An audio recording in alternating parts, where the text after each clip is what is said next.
Okay, so we're in chapter 11 of our P1 books.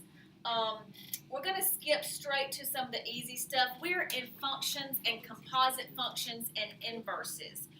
So this is chapter 11 in the P1. And so this section particularly is talking about functions, composites,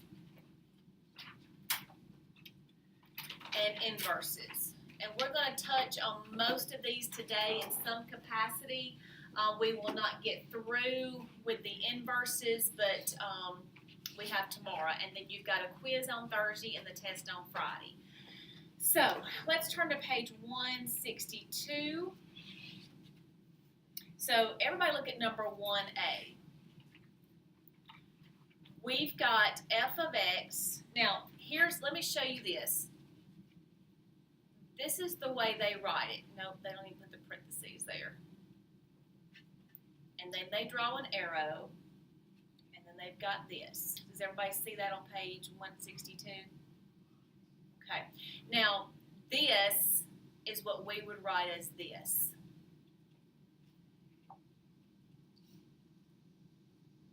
Got me? So I want you to understand that notation. Now, when they have this,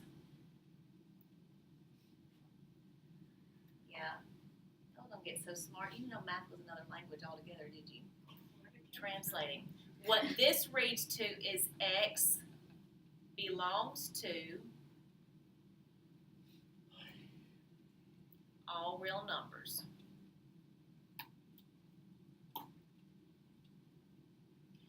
The E right here, which is kind of like the epsilon, and this is a double bar R, so it's not, I'm just trying to make a fancy R.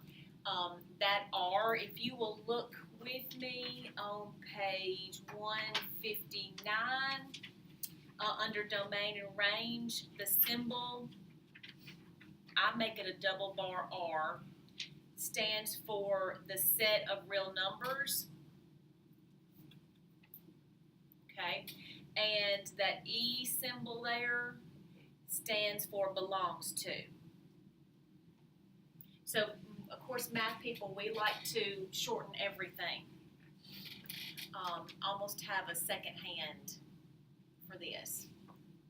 I'm sure if we had hashtags back in the 1200s, they would have hashtagged these things, made them short. But this was their short and sweet version. Okay, so all this is, when we're on page 162, okay, when you have f with 2 in the parentheses, that's read as f of 2. You should know by now what we have to do on this. What are we doing? 2 gets stored as x. So you have to read this kind of like you would read a road map or a recipe or something like that. You're looking at, okay, well, I see parentheses here. This is parentheses by the f. There's an x in those. There's a 2 in the parentheses by the f, so 2 is x. So take out your calculators. Do 2 store as x. So we like these.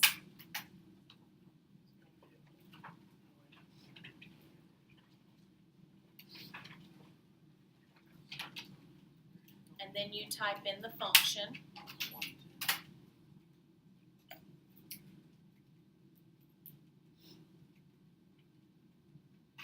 I think it's 121. Okay, so quickly, just for a review, do 2A, 3A, and 4A for me. Just leave them in your notes.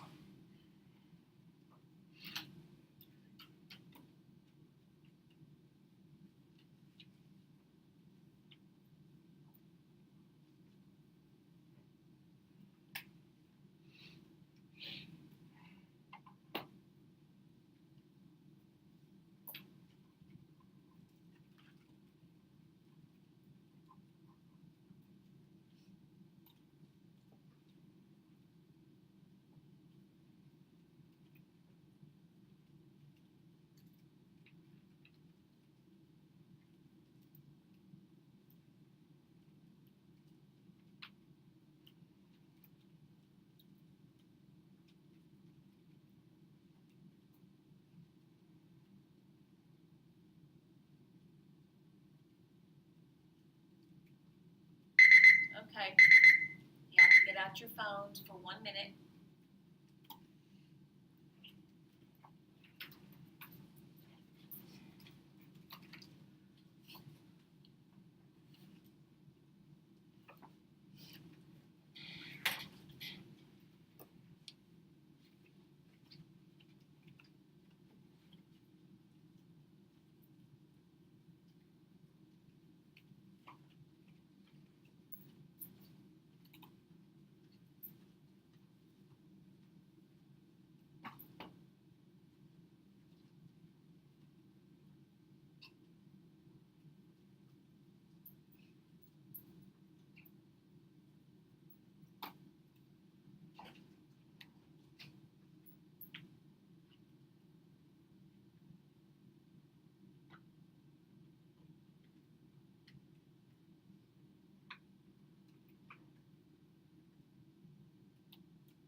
Okay, 10, 9, 8, 7, 6, 5, 4, 3, 2, 1.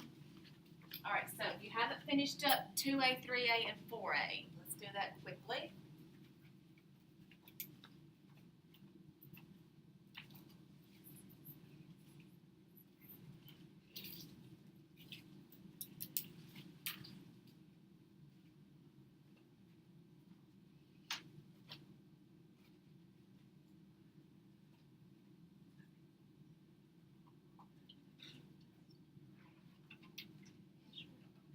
All right, what did y'all get for 2A?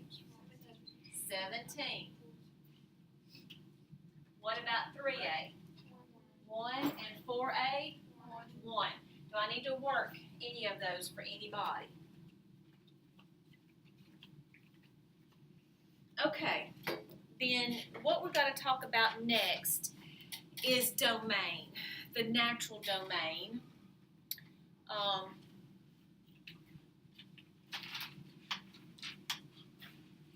When I talk about domain, I'm talking about what? Which values, the x or the y? The x, domain of the x values, covered by a graph.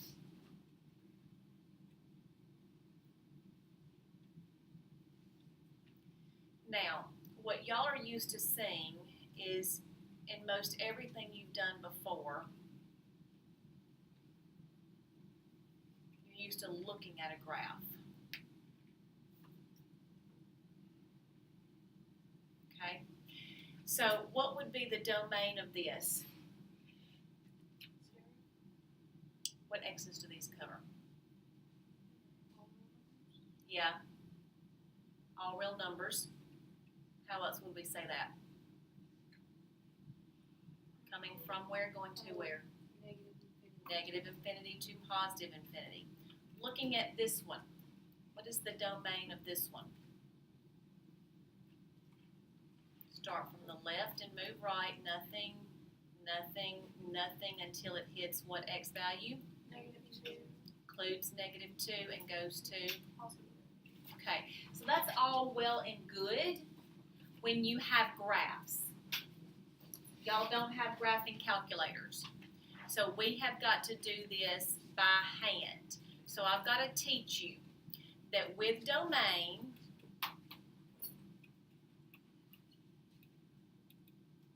there are 2 key restrictions. And when I'm talking about the word restrictions, what does a restriction mean? Can't do that.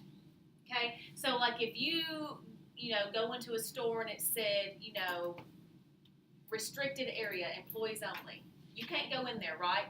It's not allowed. So there's two key restrictions when it comes to domain, and I'm going to talk about each one of them separately. The first one is x in the denominator.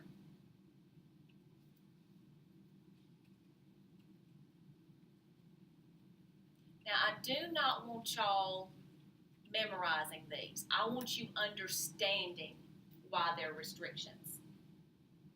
I try really, really, really hard to give you the foundation so that you can understand it and not just try to memorize rules. So, why do you think that there might be a restriction if x is in the denominator? Okay. The denominators can never equal what? 0. So, there x in the denominator. The restriction is because the denominators can never equal 0.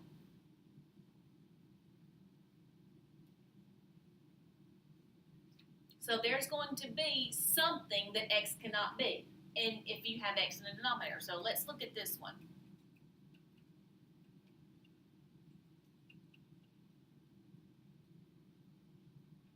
So you're going to have a graph here, and it's going to look like it's called a reciprocal graph.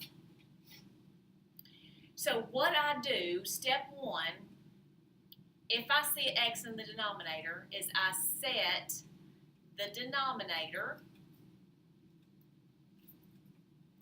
not equal to 0. Does that make sense? Why I'm choosing not equal to 0? If it doesn't, just kind of shake your head. I don't understand that at all.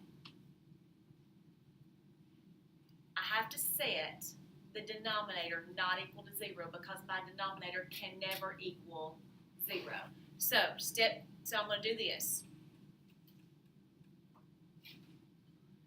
This is to help me determine my restriction, what x cannot be. So step 2,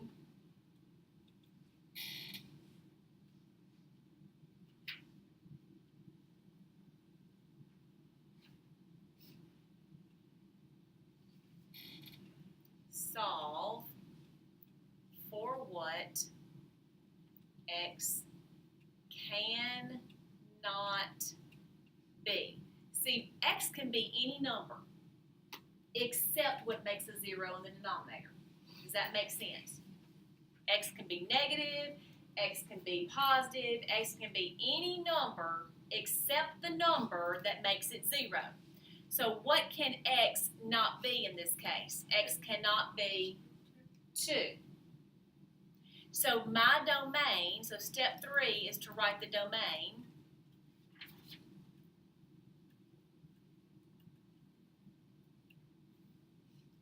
And what you can write is x belongs to the set of all real numbers except x cannot equal 2.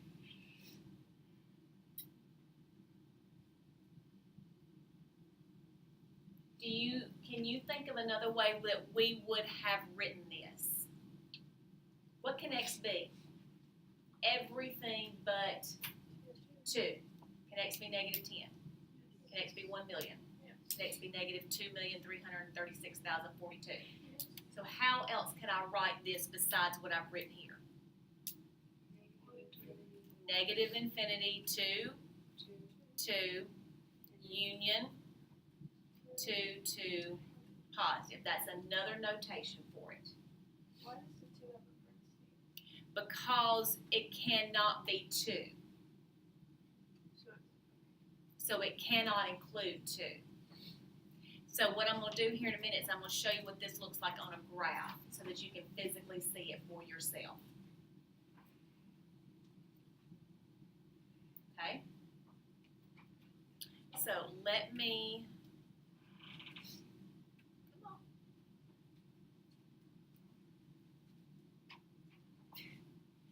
You are good, little mouse ears. I didn't hear a thing.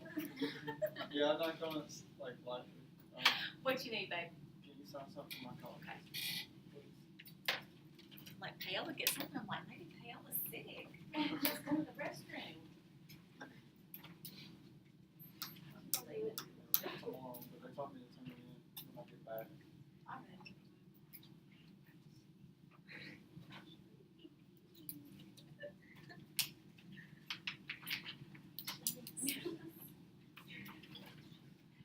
How big are your ears?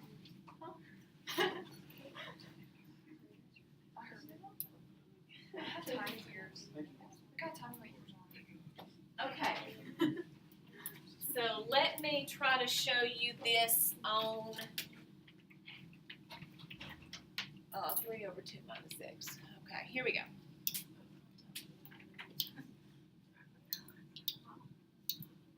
Oops, remember, where did we said x can be everything but what? 2. All right, let's look and see if the graph makes sense.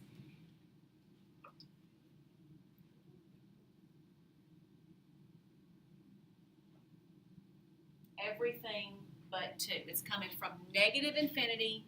It's approaching but never touching 2. There's a vertical asymptote there. It's picking up on the other side of 2 and going to positive infinity. Okay? So that's the restriction.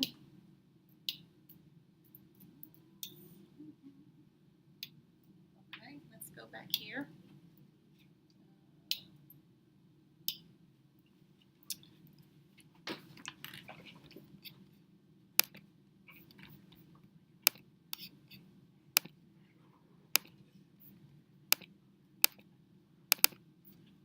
All right, where are you? There you go. Okay. So, I want y'all now to find me the restrictions or find me the domain. You can do these in your notes.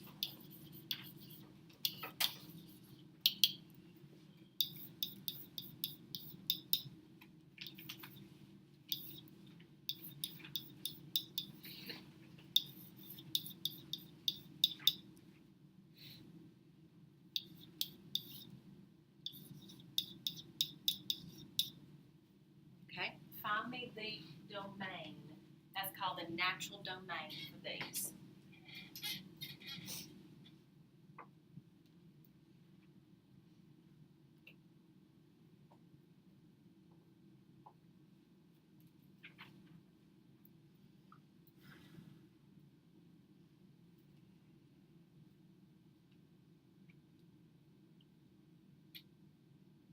Was anybody else retaking test 1 in this class tomorrow and Thursday?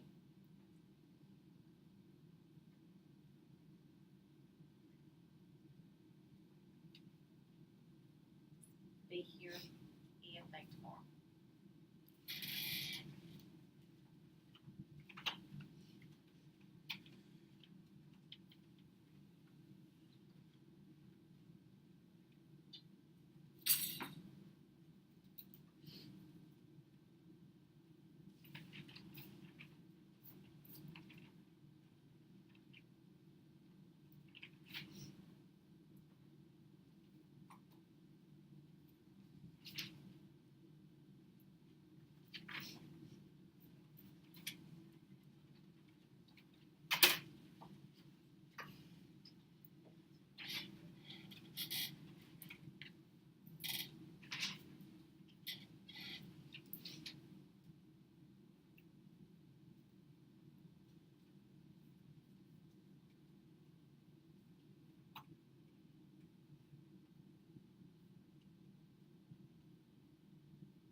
You have 2 options here.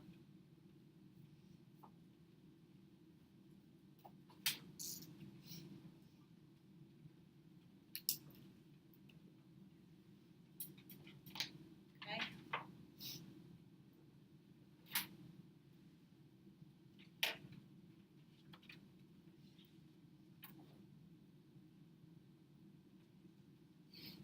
Alright, so any questions on those? Did y'all get something, either one? You can use the interval notation, can write it out.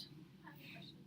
How about all of them together? Because Ms. Davis taught us that like the negative infinity to negative 7/3, then 7/3 to 5/4.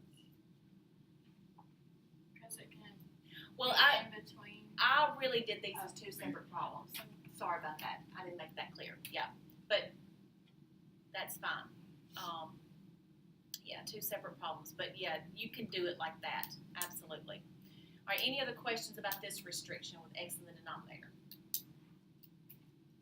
Okay, let's talk about the second restriction. The second restriction would be x under a radical. Now, what's the problem there? Why would there be a restriction? It cannot be negative. All right, let me not put x. I always get ahead of myself. The radicand cannot be negative.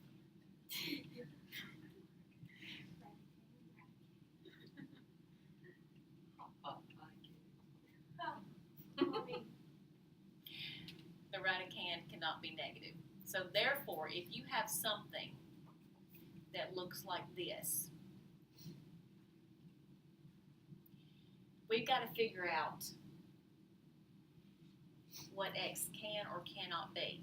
So we've said that the radicand cannot be negative. Okay?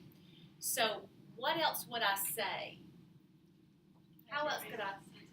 It's got to be greater than or equal to. It can be 0. 0, the square root of 0 is perfectly okay.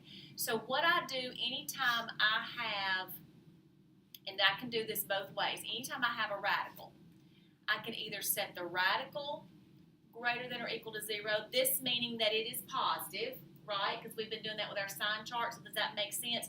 Or, guys, I can just set the radicand. Because when I square this side and I square 0, I end up with this, right? So I can pull the radicand out. And so x has to be greater than or equal to what? -3. That is your domain. So in the other one, we figured out what x couldn't be. Okay? X could not be certain things because the denominator could not be 0. Here, I'm figuring out all that x can be. And if I were to graph this little thing is just so not cooperating with me today. What was that square root of x plus 3? It's going to shift left 3. Does that make sense? That's your C. It's going to shift left 3. So here's the picture of it. So nothing, nothing, nothing. Where does it start on the x? -3. So -3 to positive infinity. I have a question. If radicand can't be negative, then how can it be -2, -1, and -3? The whole radicand cannot be. Okay, so since there's the plus 3. Yes. Okay.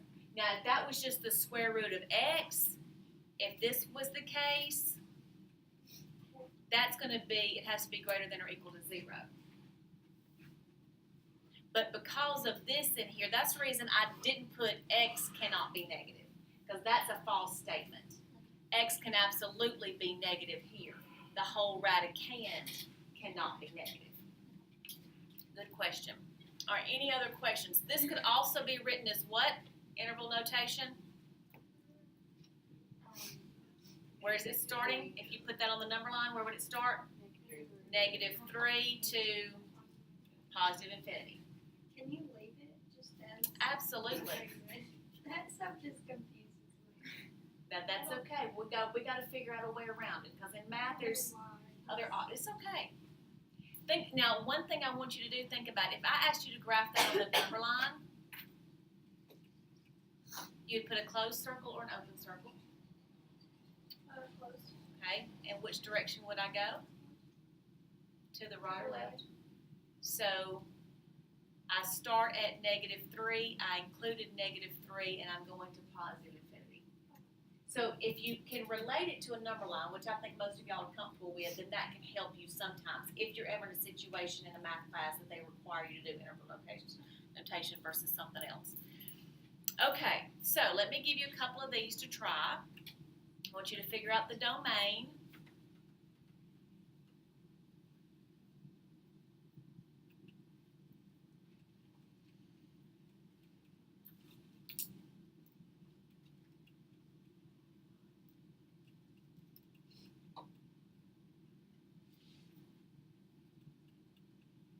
Okay, figure out the domain of those for me.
Are we okay on those? All right. So the last one that I really want to cover is what happens when you have both situations.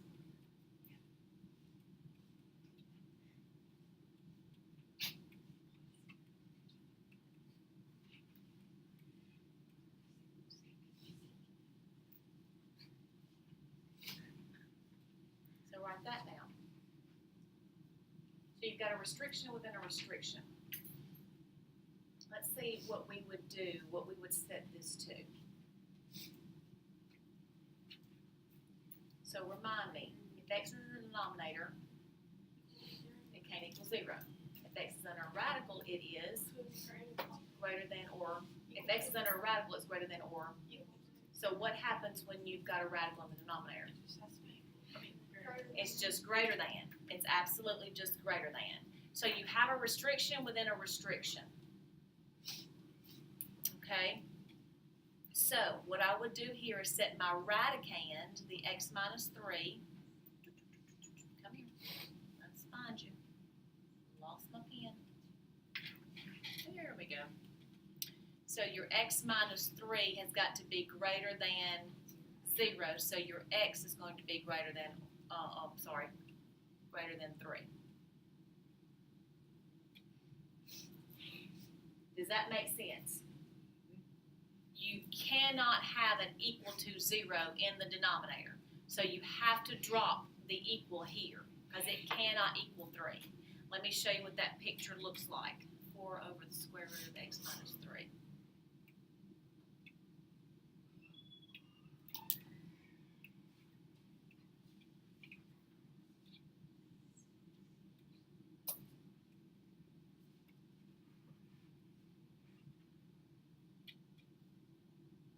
Vertical asymptote. Approaches 3, but never touches it. And then it goes all the way to positive infinity. What? Start dancing. Okay. So questions with that one? Now, does that mean that every single graph out there has a restriction on the domain? What about if you've got this one? Ooh, that was crazy looking. Yeah. Is there an x under the radical? Is there an x in the denominator? No restrictions. What is the domain?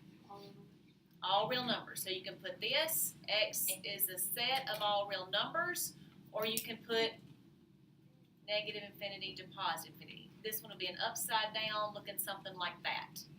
Goes from left to right. What about this one?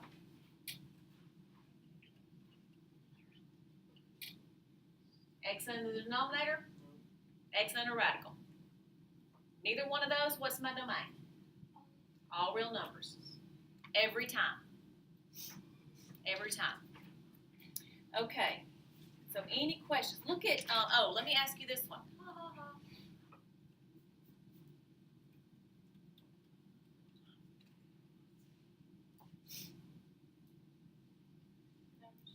No restrictions. Now, I'm going to tell you tangent's different. We haven't studied trig yet, but sine or cosine, sine looks like this. Keeps going and going and going. Okay? Cosine is this. Keeps going and going and going. No restrictions. Tangent's a little different. Tangent does have restrictions. Okay? So, with the exception of tangent, look for x in the denominator, look for x under a radical. All right, so any questions about that? All right, so now let's look on page 163. We're going to do a couple of easy composites. Look at page 163, number 10. You have an f of x given, and you have a g of x given. And they're telling you that x belongs to the set of all real numbers. They want you to find an a, g, f, 1. What do I do with that? 1 stored as x, and then which one do I type in? The f. You type in the one that's closest to it first. Get a number.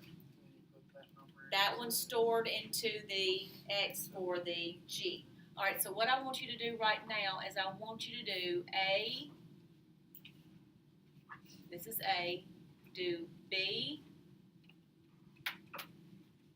and do d. And e. If you don't have your book, you can look up here.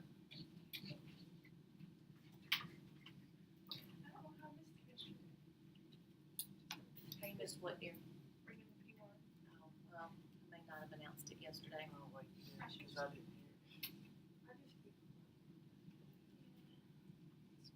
They're not that big, so.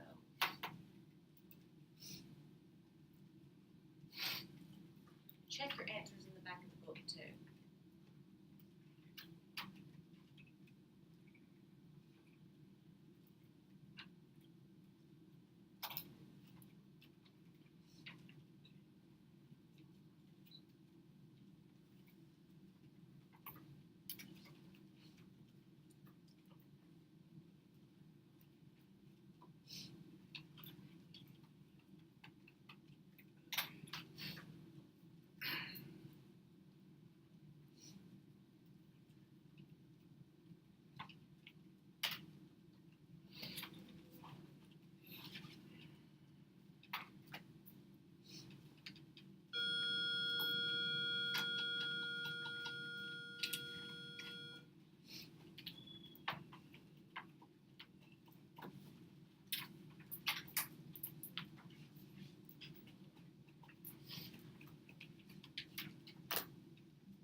match up with the answers in the book?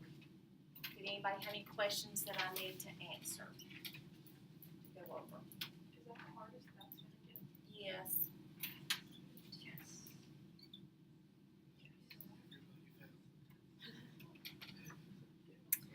Okay, so the next thing we want to do is we want to do composite functions where there's not numbers. It's like just g of f of x and f of g of x.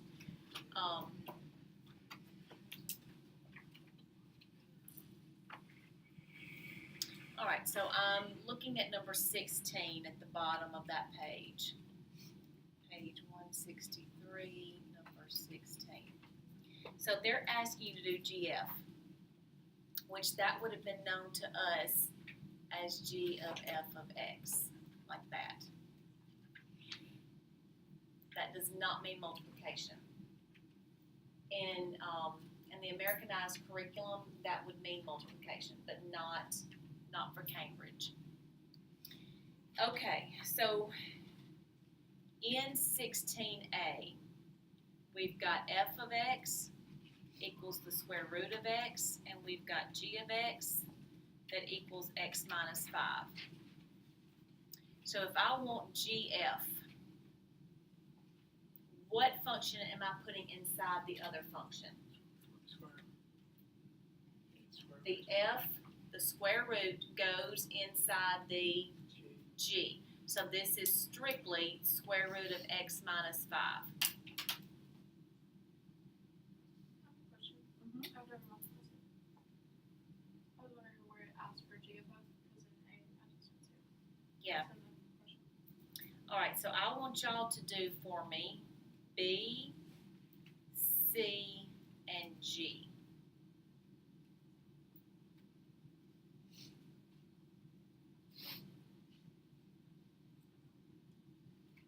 And you won't be able to check those in the back of the book because they're asking for something else back there.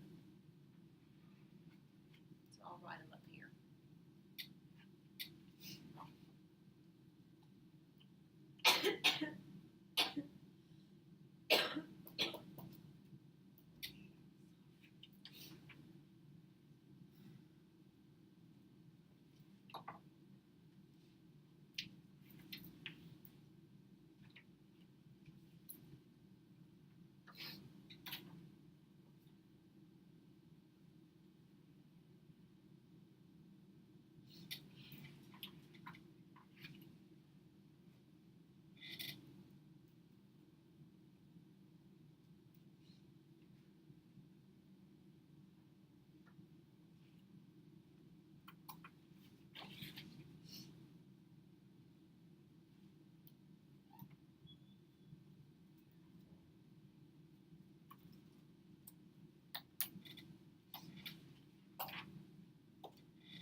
Double check your work up here and make sure that that's what you also got. All right, any questions with that? Okay, so I'm gonna stop this video